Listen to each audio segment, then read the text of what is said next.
Hey, what is going on? It's Alpha Pickle back here with another episode of our survival series. So I've done quite a bit of off-camera work. This is what our house is looking like at this point. I'm pretty happy with it. Let me know, give me some feedback if you could. I haven't built a lot of above ground houses, so I think I did pretty good. I'm still working on it. Still got some things to change, but the interior is fairly done too. Got a little interesting ceiling going here throughout the whole thing. Our bed's just floating right now. Have not found a home for it yet. I'll probably make us a bedroom or something sometime. You might also notice we are in the most recent snapshot 20W17A, so we got all the cool new features like these chains right here. Ooh. You guys hear that? That's an amazing sound. I love it. Chains. So threw some of those in here. Pretty easy to make. Just take some like iron nuggets and iron or something like that. Got us some plants, a little makeshift table, just some barrels laying around, and some storage, which is not organized, so I'm not even going to show you it. Neither is this. This is a mess. This is supposed to be all our smelted stuff from the furnaces. We got all kinds of junk in here. That is not from the furnaces. That's how we turn it on. I don't know if there's still some gold in it or not. There is. Look at that. Got the new gold ore too. So pretty cool, pretty cool. Should have more than enough gold now. Planted a couple nether wart here. We're gonna have to make us a nether wart farm soon because that's another thing I've been working off camera on is a potion area. I'm really happy with this area down here. You come down, you got a little balcony. Haven't fully decided how I'm gonna do this. Got some terraforming to do for sure. But my plan is eventually flattening this whole area around the slime chunk, you know where our fences are, and just making this all water. So it's going to be like a big lake. It's going to have a giant hole in it, obviously, for the slime farm, but that way it's more of an open feel out here. So I think it'll look good. We got some barrels just for storage, probably like sugarcane and stuff. I went with the acacia behind here. I think it adds a little bit of contrast. I'm pretty happy with it. This isn't no crazy sugarcane farm or anything, it's just for decoration. Come back around here, and this is the kind of front side. Gave us a big like weeping tree I made myself to kind of help with the overgrown, add some color to the roof. Anyways, over here we got that's automated potion brewer, and this is not my design. You might recognize it. It's from a YouTuber called Mumbo Jumbo. Pretty cool designs. Pretty outdated, really. I think there's more designs. There might even be a better one, but this is the one I've been using for years. I'm a huge fan of it, but we are gonna make some improvements for what we need. It works great. So let's say these are the indicator lights. These are all we got stocked. We don't have a lot of supplies since this is still a new world. Let's say we want to make swiftness potions. Right now, generally, I'm just making the health ones, but let's make swiftness with redstone so they're longer lasting and gunpowder so they splash. And then I'd come over here and just hit the sugar, and it's gonna dispense everything into this little machine. And as soon as that brews, the sugar will get put in there, and so on. And eventually, when it's done, it'll show up right here, just like these Insta Health 2s are. But like I said, I want to change a few things. One, this, you have to hit the button every time you want to brew a batch. So every time I hit that button, I'm going to get 3 potions. I want to change that. I want to make it keep running. So we're gonna do a little mechanism to do that. And also, I want to make sure if we have it on keep running, I want to make sure it turns off when this chest is full. So if you follow the tutorial he has, this is the exact build he has. Exact block for block, except for I put 2 hoppers here instead of 1 connected to the chest, and I did that for a reason you will see later. But anyways, let me do some preparation and I'll be right back. And I got a bit carried away with preparation, so I had to do some stuff in real life. This is actually the next day from when I recorded the beginning part, so I might sound a bit different too, but I had to take care of some stuff in real life, so I got distracted, and by the time I got back on, it was pretty late, and yeah, I was just too tired to explain what I was doing redstone-wise as I was doing it, but I'll try to walk you through it somewhat. So we got rid of the buttons. Also, as you can see, these are the droppers from the This is still the same design as the Mumbo Jumbos, but I made it so you can access these. And I just put trapdoors, and right below that we got repeaters. And instead of having buttons for all of them, we have levers, and it's more of a selector panel. And there's probably a better design out there for this, because I just kind of threw this together. It's kind of a mess. Might look like a mess. So what the selector panel does is it powers these are each individual lines. That's why we did it this way, so they're all individual. They don't connect with each other in any way. So say you choose this, say this is watermelon or whatever it is, that block will come up. So if you choose this one, that block will come up. If you choose this one, that block will come up right there. And whichever block comes up allows power through, because you got a repeater on both sides and a block in between, a solid block. So these ones right here, there's no redstone or anything right there, so power won't get through to that. So you're basically powering this line. And it doesn't really matter where you power it, obviously. It powers all of them. But again, the only one that'll actually go through to the dropper is going to be the one that has the block up like that. Hopefully that makes sense to you guys. So this is all pretty basic, just individual lines. Gotta go in here, sticky piston with slime blocks, redstone on them. We gotta do them staggered like this so they don't stick to each other, obviously. And yeah, just go straight into that. And like I said, this is the line we power. So pretend this is the button, the wooden button that you had on all that. This is the same power. Alright, over here we got a little bit more going on. So here's your nether wart, blaze powder, water bottle. And here's the outcome of the potion brewer. Got a couple levers. So one of them is nether wart. And you might ask why do you need to be able to turn nether wart off? That is so we can make potions of weakness, because potions of weakness are pretty useful for zombie villagers, so we want to be able to turn that off. So the way I did that is we just have a block, and that was the block that was already part of the design when you make this form. It is right, let me see if I can show you. It's right above that torch right there. So if that block is behind that torch, then this dropper gets power, which is the nether wart dropper, so it spits a nether wart out. But if it's not, then it doesn't get power, so it doesn't spit a nether wart out. So now we could select fermented spider eye and get potion of weakness. But if we do select fermented spider eye, we would have to remember to turn off our nether wart.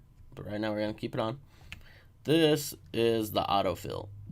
So activating this won't do anything right away. But if the light is on, it's going to fill this chest.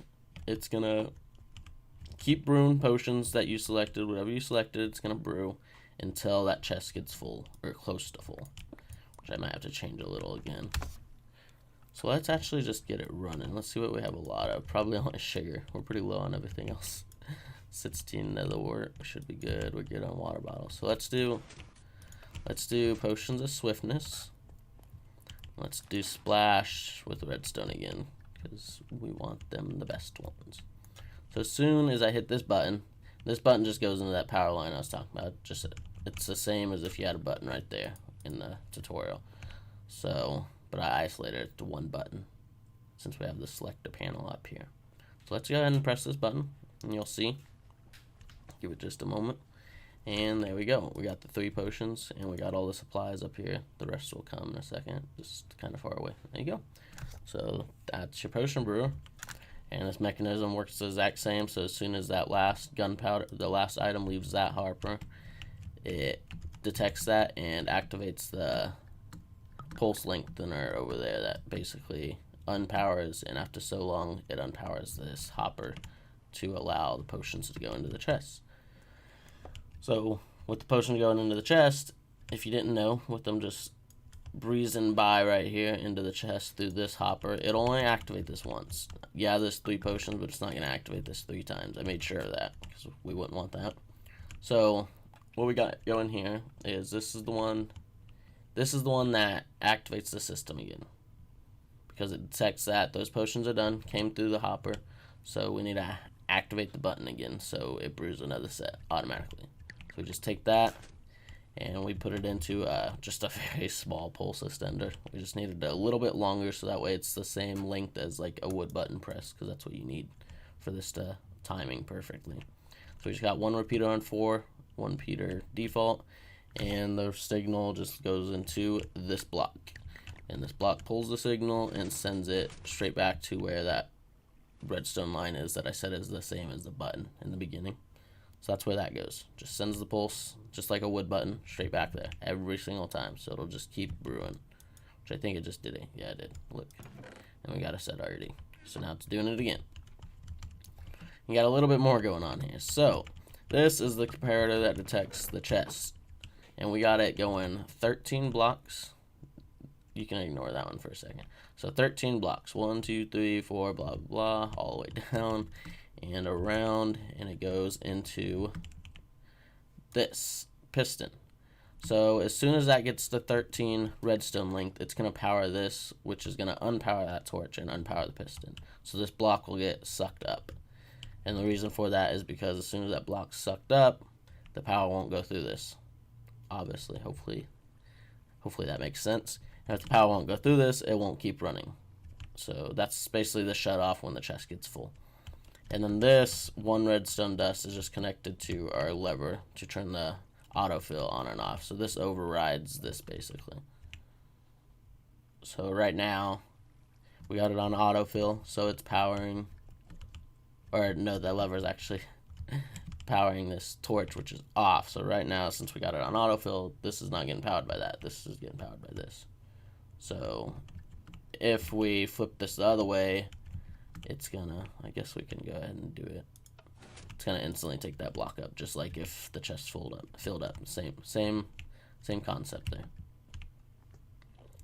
And yeah, I just wired this redstone, kind of a mess, but straight into a torch tower going up to that piston for the nether wart.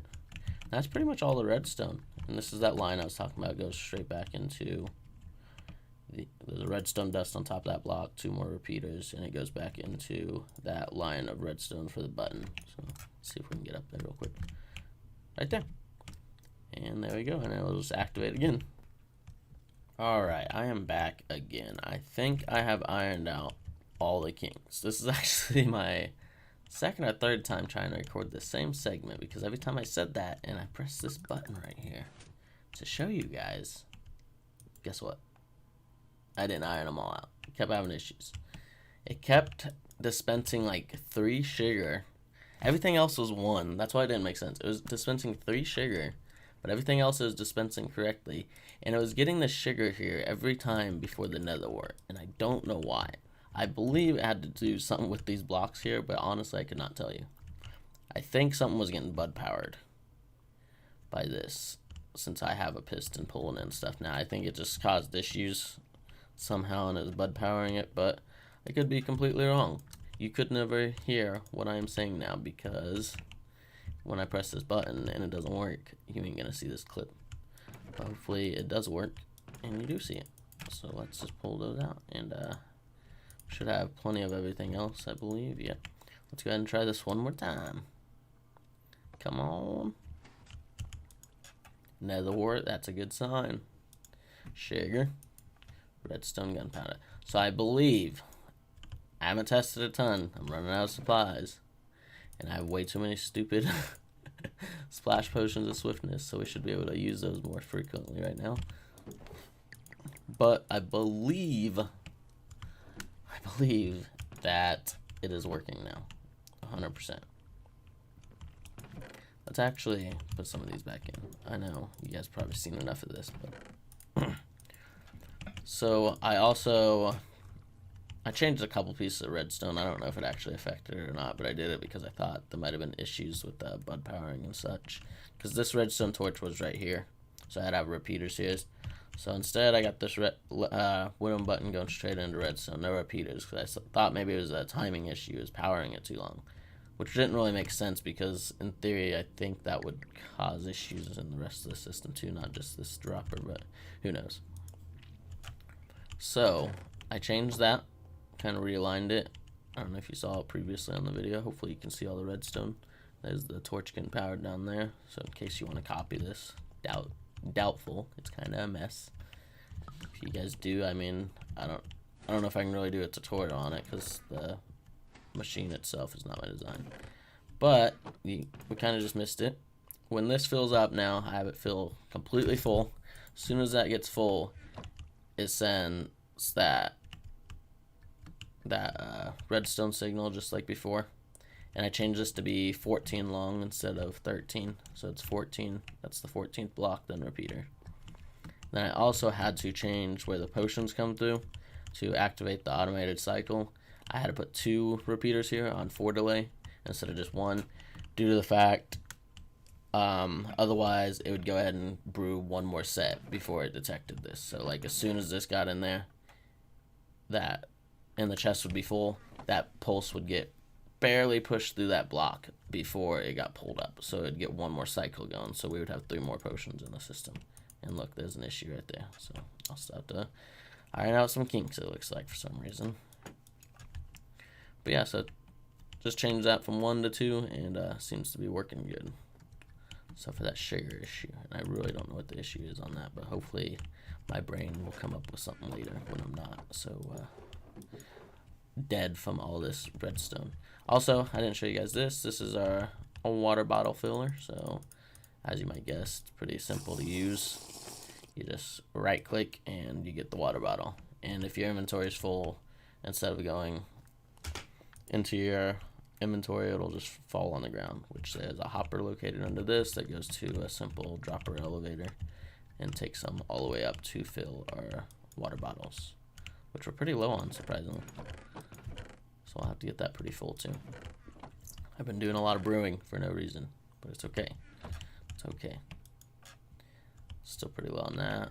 Oh, we don't have a lot of blaze powder either. We have like 8 in here, I think. Yeah. We don't really have any supplies for this, so we'll have to supply it a little bit sometime off camera.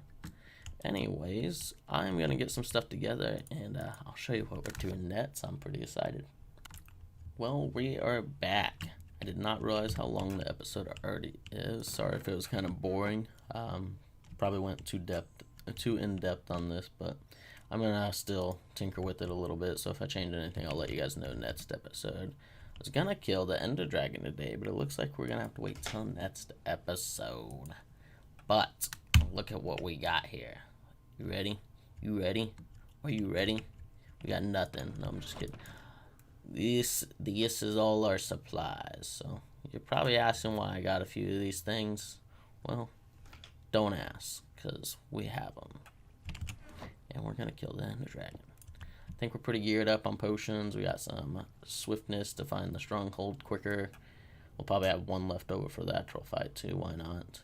Got some strength 2, some regeneration 2, some regeneration 1, some splash potion, insta health, some insta health potions. But yeah, next episode we're gonna go locate the one and only stronghold, and we're gonna kill ourselves an Ender Dragon. So I'm pretty excited.